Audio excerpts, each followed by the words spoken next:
Olá, tudo bem com você? Começando mais uma edição do Mundo Corporativo aqui na programação da CBN. E hoje nós recebemos a psicóloga Adriana Neto, professora da Fundação Dom Cabral e que atua também como coach. A Adriana lançou o livro Coaching: Pessoas ao Encontro de Si Mesmas. Livro que aborda o trabalho dela de coach e traz algumas dicas e informações interessantes para a gente. Nós vamos conversar sobre essa busca, as relações corporativas e também ações nas empresas familiares. Tudo bem, Adriana? Tudo Bom ótimo. dia, Bom seja dia, bem-vinda. Obrigada. A função do coach seria levar esse conhecimento para as pessoas sobre si mesmas ou não? Exatamente, na verdade, até porque que começou o trabalho de coaching? Treinamento não dava resultado, né? Então começou-se a ver, se você não trabalha o indivíduo, ele não muda a questão do papel profissional, ele não trabalha as suas questões. Então o coaching é para isso, fazer com que a pessoa entenda por que ele está tendo aquelas comportamentos não desejáveis, porque só vai para o consultório, né? Fazer coaching quem está com algum problema. Aham. E para ele poder entender e aí ressignificar, e aí ter uma postura diferente. Pois é, mas como é que eu sei que eu estou com um problema, né? Como é que dá esse start de, preciso de um coach aqui para minha carreira? Bom, geralmente as empresas contam muito bem que você está com problema, Tá. geralmente isso aparece nas avaliações, né? E quando você vê que você não está bem ambientado, quando você vê que você recebe muita bronca, ou quando você não está feliz, também pode ser. Você pode ter ótima performance e falar, não estou feliz, não estou com brilho nos olhos. Né? Mas as empresas deixam muito claro, hoje tem muito feedback, né? Então, geralmente, isso fica claro, ou a pessoa mesmo percebe que ela poderia dar mais do que ela está dando. Tá. Quer saber? Todos poderiam ir fazer um processo de coaching, porque a gente sempre tem que melhorar. Ninguém está sempre redondo, perfeito, né? E é sempre um processo de renovação, então? Sempre. Sempre um processo de desenvolvimento e de fortalecimento. Né? O que eu brinco, a gente tem algumas musculaturas atrofiadas que a gente não usa. O processo de coaching vai fortalecer essas musculaturas. Aí você fica com uma gama boa de competências. Tá, então pelo que você traz aqui, quando eu tenho o título do teu livro, Coaching: Pessoas ao Encontro de Si Mesmas, essa descoberta é possível para todo mundo? Para todo mundo. Tem algumas pessoas que têm mais facilidade, até por um processo de reflexão, de autoconhecimento, mas é para todo mundo. Uns demoram mais e outros demoram menos. Exatamente. Tem diferença de um perfil de homem e mulheres ou todos têm o mesmo aprendizado, todos têm as mesmas necessidades? Todos têm as mesmas necessidades. O que você vê diferença é com relação ao padrão mental, não com relação ao gênero. Então, tem pessoas que são mais ambiciosas, mais aguerridas, que mais ambiciosas e que se preocupam com estar sempre mostrando o seu máximo. Isso é o que interfere mais do que a questão de gênero. Para essas pessoas é mais fácil ou não? Muito mais fácil. Elas investem mais, elas se doam, né? Elas de fato querem. A coisa do querer é muito importante. Quando a pessoa de fato quer, o processo é muito mais fácil, muito mais rápido. Agora, Adriana, quando a gente fala que a pessoa é muito ambiciosa e tal, às vezes pode ter uma conotação pejorativa nisso aí, né? Pelo menos antigamente tinha muito. Não sei se atualmente permanece isso. Como é que eu posso trabalhar essa ambição, mas no sentido bom, no sentido de aprender, de inovar, de trazer coisas novas para a minha profissão e não apenas o ambicioso, entre aspas, poder ou invejoso, vamos dizer Perfeito. Assim. Não, é a ambição que você falou, no sentido de quero ser o meu melhor. Quero entender, quero ser o meu melhor, quero trabalhar o meu potencial no máximo. É esse tipo de ambição. Porque se você tem uma ambição só pelo poder, dificilmente hoje você chega no poder. Porque você precisa entender de pessoas, você precisa se conhecer. Então, hoje, essa questão, pessoas que conseguem ter melhores carreiras, geralmente elas têm uma questão de autoconhecimento. Isso ajuda muito. Geralmente elas investem no autodesenvolvimento, não dependem só da empresa. As empresas investem, curso, treinamento ou mesmo coaching. As pessoas que investem por conta própria têm geralmente muito mais sucesso. Ah, entendi. Agora, você trabalha também ou atua também como psicóloga, né? Isso. É importante essa junção psicóloga para o trabalho de coaching? É fundamental. E aí eu sou meio dura até. Tá. Né? Eu acho que é impossível você trabalhar de fato uma pessoa, a hora que você fala de entender suas questões, de entender o porquê, o motivo desses comportamentos, se você não se você não estudou a questão de pessoas. Quem estuda é um psicólogo. Então, acho que tem duas questões. É importante ser psicólogo e é importante você conhecer mundo corporativo. tá? Você não pode também ser um psicólogo com uma carreira de ficar só no consultório, porque tem as regras, né, do mundo corporativo, que são outras até da vida. Então, para mim, é extremamente necessário você ter essas duas formações.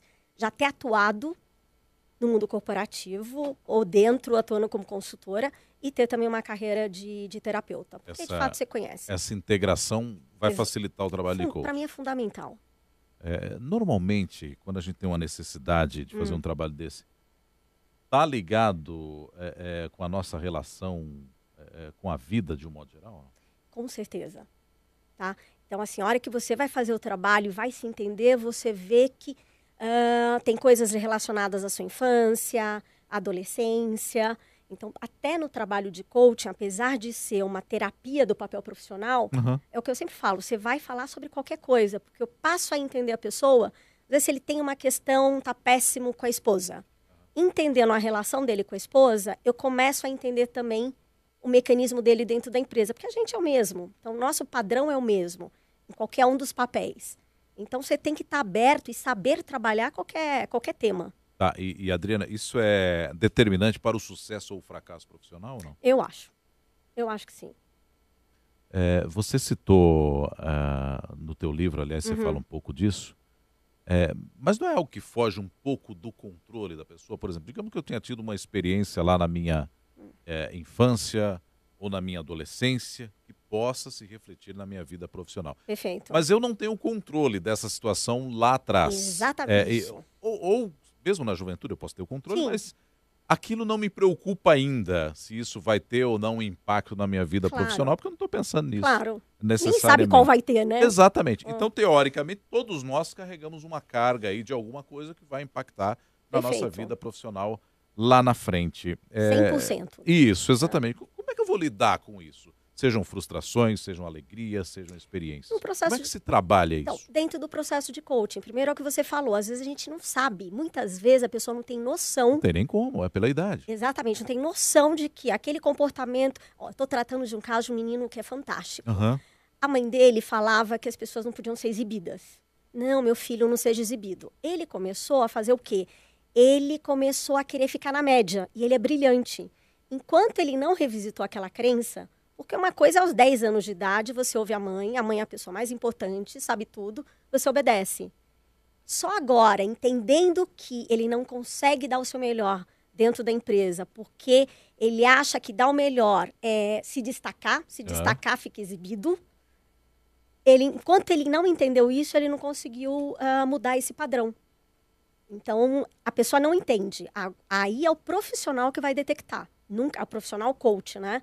Nunca a pessoa tem, geralmente ela não tem essa noção. No processo de coaching, você ressignifica isso. Então, o profissional que tem que identificar, nunca é a pessoa que identifica. Isso vale, pouquíssimas vezes. Isso vale tanto para o lado negativo quanto para o positivo? Tanto, sim. Tá. E nesse cenário todo, Adriana, o que é mais marcante? É lá atrás na infância? É a juventude? É o início da carreira profissional, quando eu tenho um determinado tipo de chefe e eu não sei ainda lidar com ele? Ou é o acúmulo, a soma de tudo isso? É o acúmulo. E olha, 90% das vezes, a hora que eu vou estudar, entender qual está sendo o problema, vem de infância, vem de criação. Então, geralmente é isso. Claro que se você teve um chefe terrível, perverso, todos os outros chefes você vai ficar temendo. Então, tem isso sim. Mas, geralmente, são questões mais profundas. Claro que a experiência é um fator. O que você falou, é o acúmulo de tudo.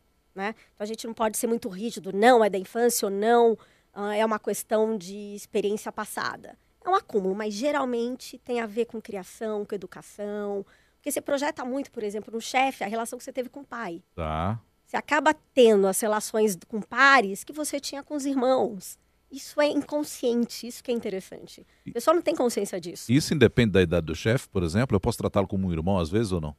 Chefe, geralmente, você trata como pai. Isso, é a questão da hierarquia. Tá, ele que resolve os meus problemas em algum momento na empresa. Sim, ou vamos supor, se é um temporão e teu irmão mais velho tinha quase a idade de um pai, aí você pode transferir sim. Mas é muito a questão da hierarquia. Tá, o ideal é que não se trate assim. O ideal é que não se trate... Como pai, o chefe. Sim, é que você veja o chefe como chefe, exatamente. O ideal é que você entenda a situação como ela é real. Muitas vezes as pessoas trazem essa carga e acabam, como se tivesse uma imagem, ela distorce a imagem colocando essa imagem que ela tem afetiva. Então, claro, o ideal é você entender, ver o chefe como chefe e não trazer questões mal vividas, mal entendidas com relação ao pai. Até porque ele também não é um psicólogo, ele chefe. Ele Não, não vai resolver o teu problema. não, exatamente, não tem como nem ele perceber, ele tem as questões dele também. Né? Agora, você está cerca de 25 anos no mundo Exatamente. corporativo, nesse cenário de... Mas não exatamente em coach, né? Não, eu comecei com um trabalho de assessment center, com avaliação de potencial. Então, você faz uma tomografia, vê quais são os pontos fortes, quais são os pontos fracos e faz um plano de ação, né? Mas eu falei, não nasci para isso, para não ser carimba as pessoas. Você está lá, vê aquele momento, mas você não trabalha o que ela precisa desenvolver. Aí eu fui para treinamento, achava que a grande questão era treinamento. E aí eu percebi que você faz sucesso, ganha bem, né? Faz um show, as pessoas te acham o máximo. 4 meses depois elas não lembram de nada. Então eu acho que não é efetivo o processo. Aí que eu comecei a ver, falei, não, tem que ter uma outra maneira. E eu comecei com esse trabalho que, na verdade, há 25 anos atrás, não existia nem essa palavra aqui no Brasil ou para o mundo corporativo. Existia como para futebol, para esporte. Para esporte, é normalmente ligado a basquete, beisebol. Exatamente. E aí eu dava o nome de terapia do papel profissional. Então eram encontros semanais, mas aí era um trabalho feito nas empresas. Depois só que eu levei esse trabalho para o consultório também. Tem uma explicação de por que elas não assimilam quando você tem um show, por exemplo? Porque é um dia só, é Tá. muito pouco estímulo. O que a gente planta? Não dá para você aguar, né, um tanto pro ano inteiro. Precisa ser aos poucos. A gente tem que ir digerindo o que está sendo dito. Na hora que você fala de uma vez só, durante 8 horas, não tem como, fica na superfície. A pessoa absorve só aquilo que ela dá conta naquele momento.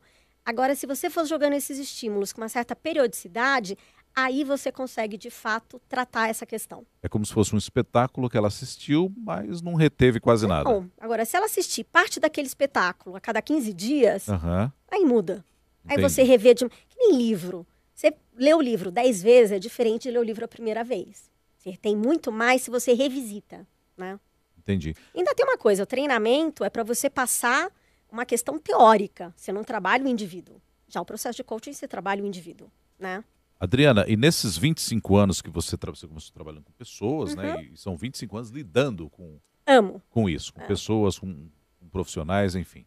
O que é que mudou no perfil do profissional, nas relações trabalhistas, nesses 25 anos? Vamos Ótimo. pegar você olhando para trás. Está em 2017, vamos olhar lá para 92, início dos anos 90 e esse teu início de experiência também.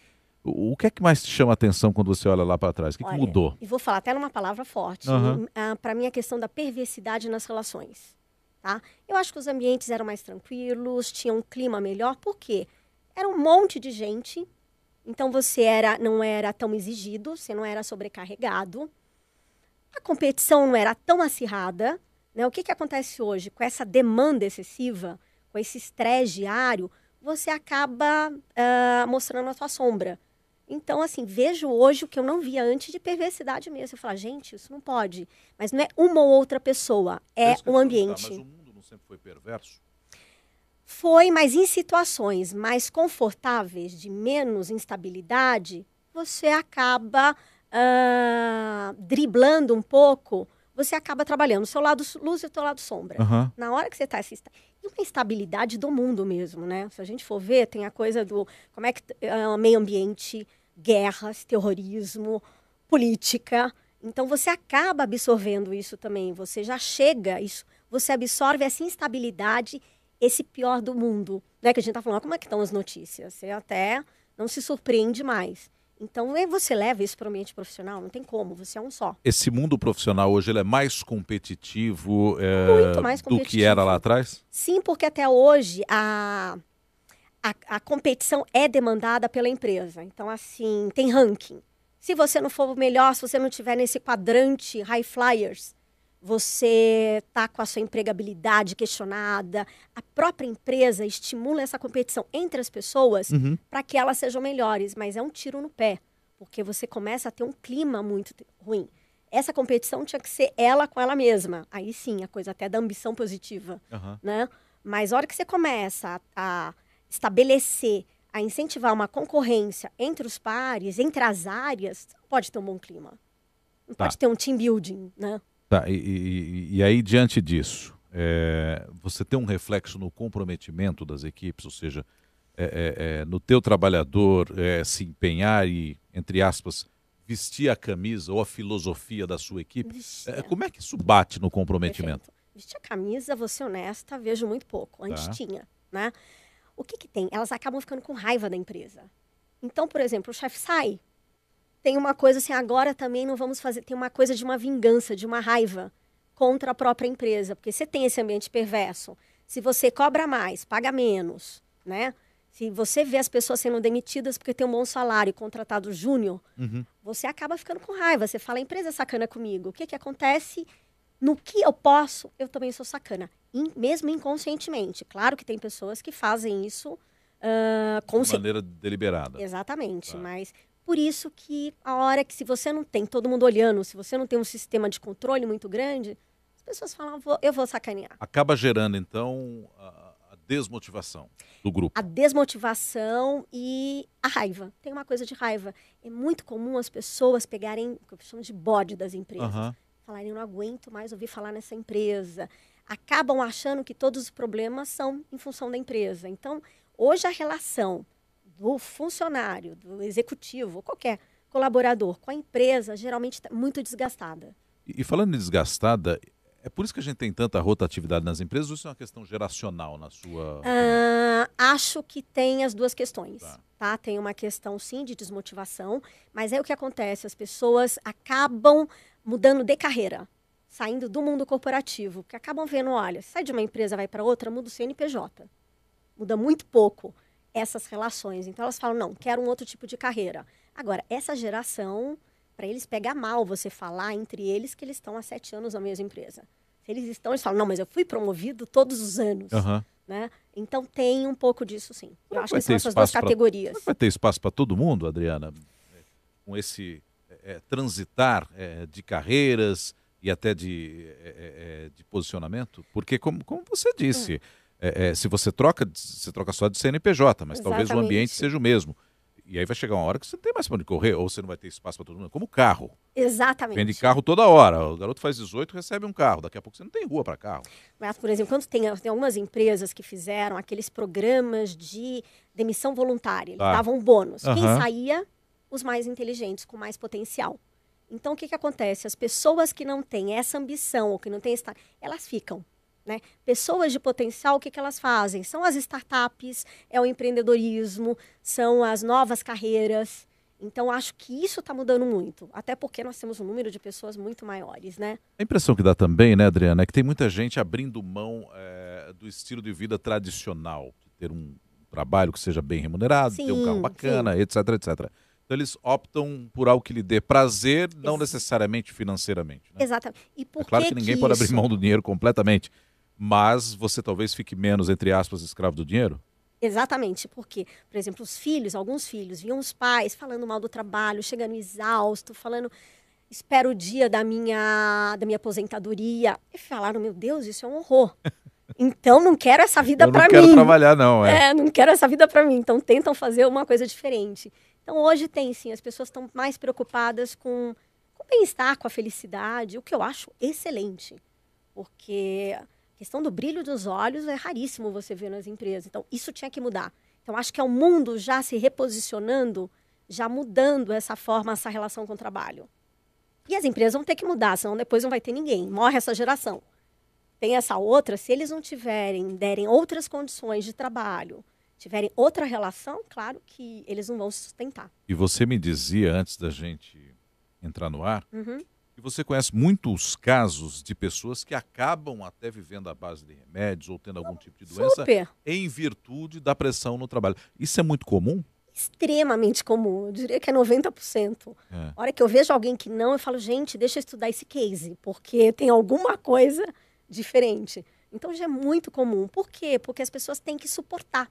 Quando você tem que suportar, você tem que ter um recurso externo. Ou elas ficam totalmente... com controle emocional muito impactado, aí você toma um remédio para se controlar, porque senão você perde o emprego, né? Ou não conseguem dormir, aí você começa a tomar remédio para dormir, aí você precisa de um outro remédio para poder ter pique, porque você tem que ser um super-homem na empresa, né? Imagina estar cansado, pega Existe mal. super-homem ou não?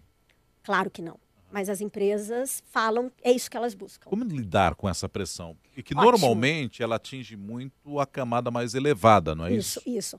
Então, assim que eu falo, como é que você lida? Você fala que concorda plenamente, que é isso mesmo, e começa a lidar de uma maneira diferente. Agora, você não pode falar assim, olha, estou muito cansado, hoje eu tenho que dar uma parada. Você fala, morreu minha avó. Então, vou ao velório. Né? Você não pode dizer que você não é um super-homem, mas você tem que aprender a lidar com isso. Né? E você tem que propiciar para você esses momentos diferentes. Vamos supor, eu brinco que a gente tem as estações do ano, né? A gente tem um inverno emocional, verão emocional. Quando você está no momento ou de inverno emocional, um momento de crise, família, relacionamento, gente, não dá para você ter aquela performance. Mas você tem que justificar. Aí você justifica, claro, por uma coisa muito drástica. Ou se um dia você não tem a menor condição de trabalhar, você falta e dá uma dessas desculpas. Não tem uma coisa de transparência. Isso não existe.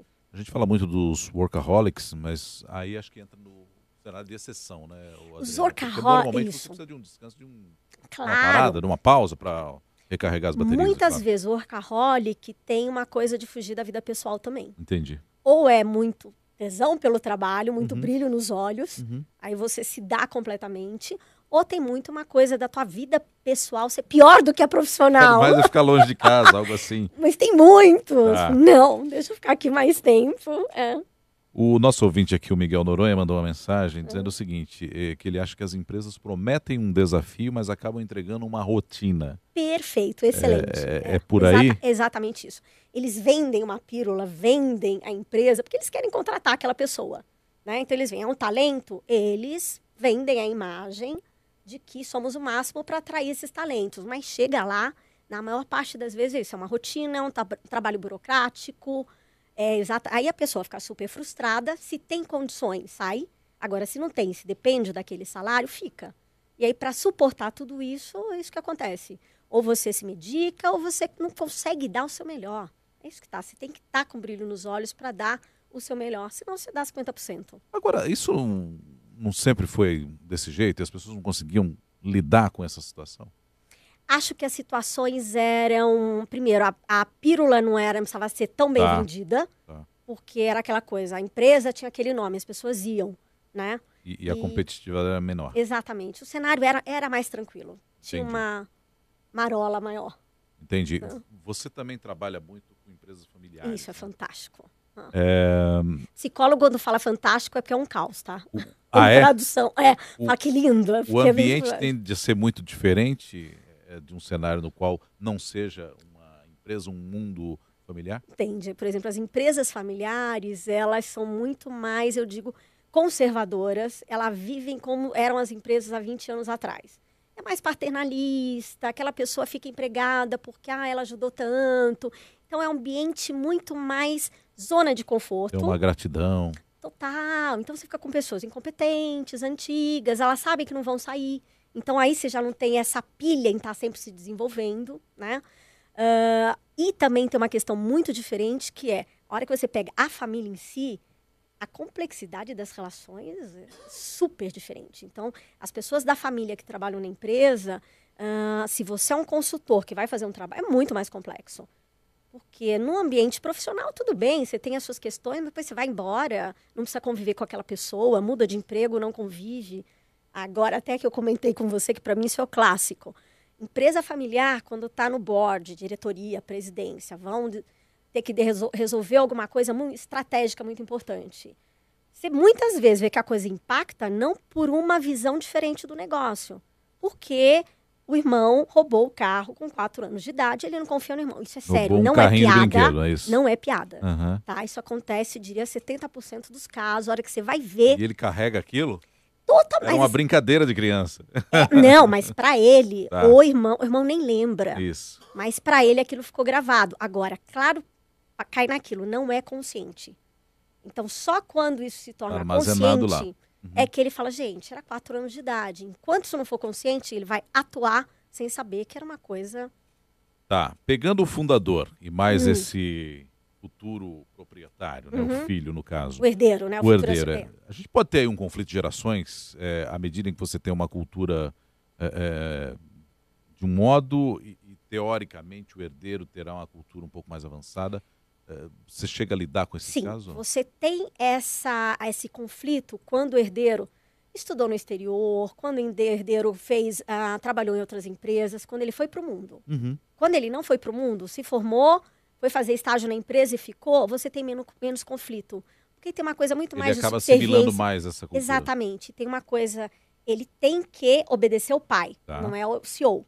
E ele obedece durante 30 anos, gente, aquele ímpeto, aquele punch, aquela combatividade não existe mais. Se você não usa a tua competência, ela atrofia. E muitas vezes depois é irreversível. Agora, tem muito proprietário, muito fundador que quer que o filho tome conta do negócio. Nossa, orgulho. E se eu não tiver competência para isso?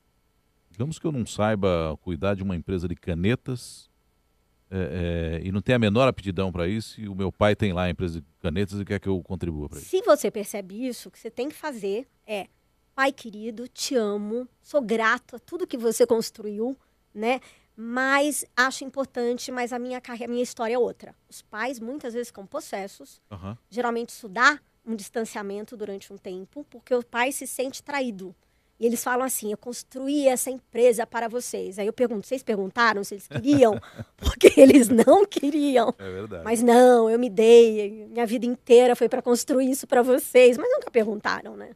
Eu posso cuidar disso à distância também? Não tem aptidão para estar no dia a dia ali, mas eu posso, de repente, indicar alguém que possa cuidar e eu participar de outro modo? Claro, você pode acompanhar a empresa. Aí eu acho que o olho do dono é importante. No momento que é o que a gente chama de conselho, né? Conselho de administração, que você traz pessoas do mercado e a família tem que estar também. Só que você tem que se preparar para isso. Então, não tem como, você tem que entender relatório, você tem que entender de estratégia, você tem que saber como você vai ver se um executivo está, de fato, fazendo o correto ou não. Não tem como você não entender de negócio. Agora você fala: odeio negócio, quero ir para o Tibete, quero ser um lama. Aí não tem como. Agora, Adriana, você citou das situações que levam a alguns CEOs, executivos a terem problemas de saúde, alguns vivem à base de remédios.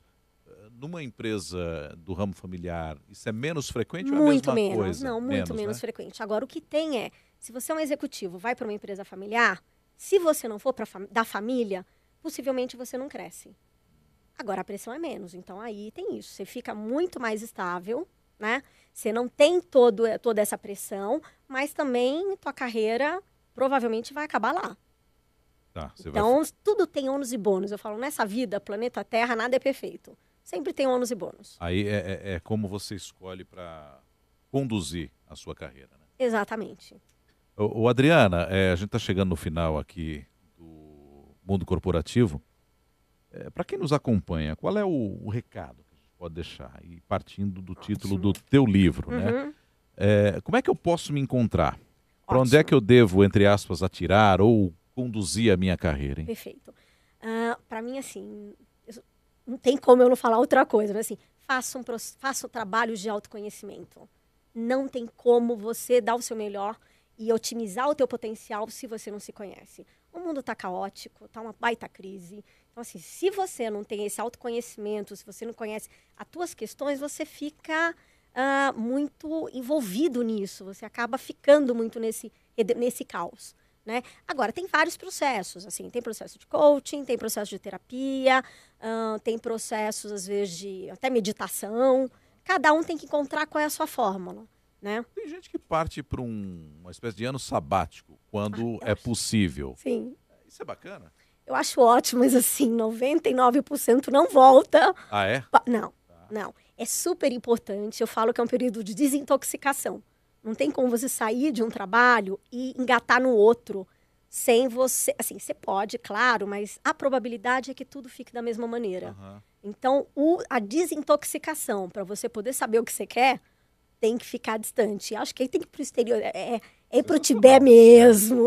Exato, tem umas coaches que são bárbaras, fizeram... O Mas duro aí é muda. conseguir isso, né, também. Você ter condição financeira para isso. Agora, sabe que não custa tanto? Ou talvez não seja um ano, mas um mês, 2 meses, Não, né? não dá. 6 meses. 6 meses no mínimo. Gente, mas você pode fazer trabalho... Assim, tem pessoas que gastam muito pouco para fazer isso. Você pode ir fazer trabalho voluntário, aí você ganha uma parte, se sustenta. Entendi. Tem muitos recursos, muitos.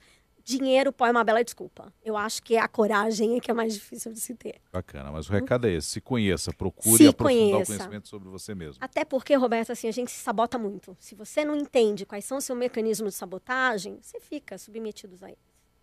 Adriana Neto, psicóloga, professora da Fundação Dom Cabral, atua também como coach, lançou o livro Coaching Pessoas ao Encontro de Si Mesmas e fez conosco o Mundo Corporativo de hoje aqui na CBN. Adriana, muito obrigado e até a próxima. Eu é que agradeço. Muito obrigada. E obrigado a você, ouvinte da CBN, que nos acompanhou também aqui no Mundo Corporativo. Até a próxima. Muito rápido.